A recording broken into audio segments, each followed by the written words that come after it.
Okay, magandang umaga po muli sa bawat isa po sa atin. At tayo po ngayon ay magkaroon ulit po ng ating pong devotion.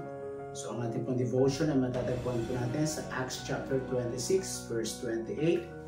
Ang sinasabi po dyan, Acts 26:28.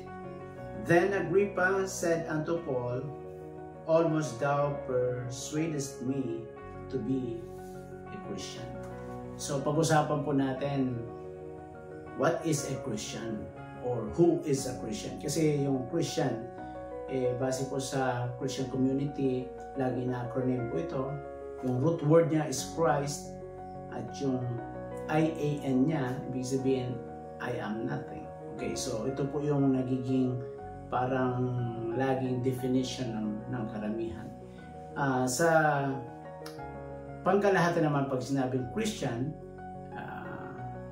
ito po yung pumapatungkol sa lahat ng uri ng religion na naniniwala kay Kristo, either mga born again, Pentecostals, okay, or any other religions.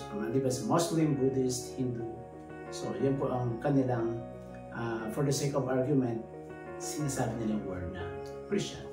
Pero sa Bible, makikita po natin ano ba talaga yung isang Christian. Kasi kailangan malaman po natin ito para hindi po tayo nagkakaroon ng false notion regarding sa Christianity.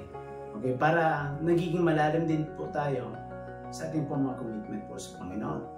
So sabi po ni King Agrippa dito sa Acts chapter 26:20 kay Paul, Almost thou persuadest me to be a Christian. Alam niyo po, 3 beses lang binanggit yung word na Christian sa Bible. At ito po yung isa. So, almost persuadest me. So, alam niyo po, tayo naging Kristiyano sa biyaya po ng Panginoon nung tinanggap natin ang Panginoon sa Kristo. So, for us to be a Christian, there is a decision to do. When somebody share to us the gospel, when somebody share to us present to us the salvation, mga kapatid, tinanggap natin ang Panginoon Kristo. Nagsisi tayo ng kasalanan, pinaniwalaan natin si Kristo na matay sa krus, nilibing at nabuhay na muli. Tinanggap natin siya.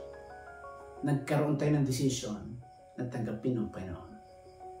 So simula noon, nagkaroon tayo ng katiyakan na natin, naging ligtas na naging anak tayo ng Diyos.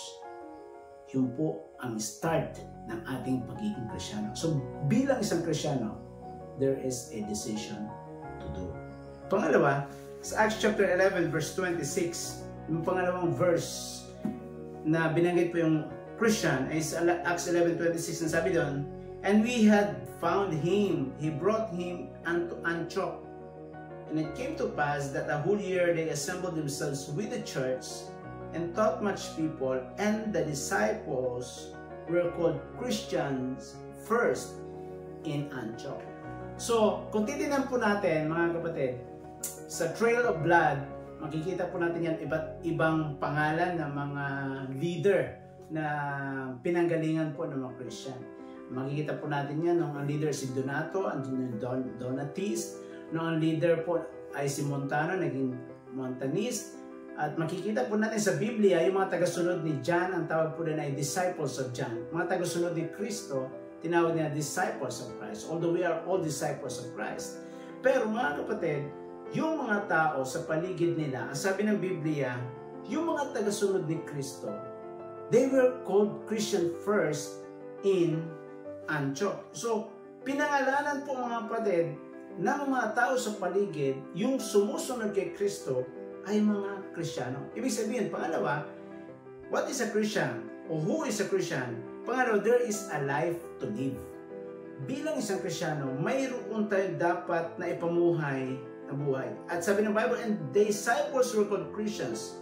So it reminds people of Christ. Those who follow Christ, those who obey Christ is Christian. So ibig sabihin, there is a life to live. Kaya sila tinawag at tinagurong Kristiyano, sila pagkat sila ay tagasunod ni Kristo, disipulo ni Kristo. So ibig sabihin, bilang tinaguri ang Kristiyano, kailangan ang pamumuhay ko ay pamumuhay ni Kristo. That makes me a Christian. At isa pa po, sa 1 Peter chapter 4, verse number 16, sabi niya, Yet if any man suffer as a Christian, Let him not be ashamed, but let him glorify God on this behalf. So, papasok na dito mga kapatid yung suffering. Bakit? Nung tayo po naging Kristiyano, andyan na, nagsimula na po yung ating pong mga kaibigan na kinukudya tayo, binubuli tayo. O, ang ganda naman, banal, masyado ng banal. Kristiyano na lalampas na sa langit. So, mga bully na po yun. Sometimes di po, marami pong ang hindi nakakalampas po doon. Pero that is a price to pay. That's number 3. There is a price to pay. Why? Because as a Christian, they are expecting now us, mga kapatid, to live a life with Christ. Kaya pag tayo po mga kapatid na nag-claim na tayo Kristiyano, tapos hindi sa atin nakikitaan ang pamumuhay ng isang Kristiyano, there is a price to pay. Okay? So, kailangan taga natin itong pagdaanan. So, ang tatlong definition po natin sa ating pong devotion ng Christian, there is a decision to do, there is a life to live, and there is a price to pay. That makes a person a Christian.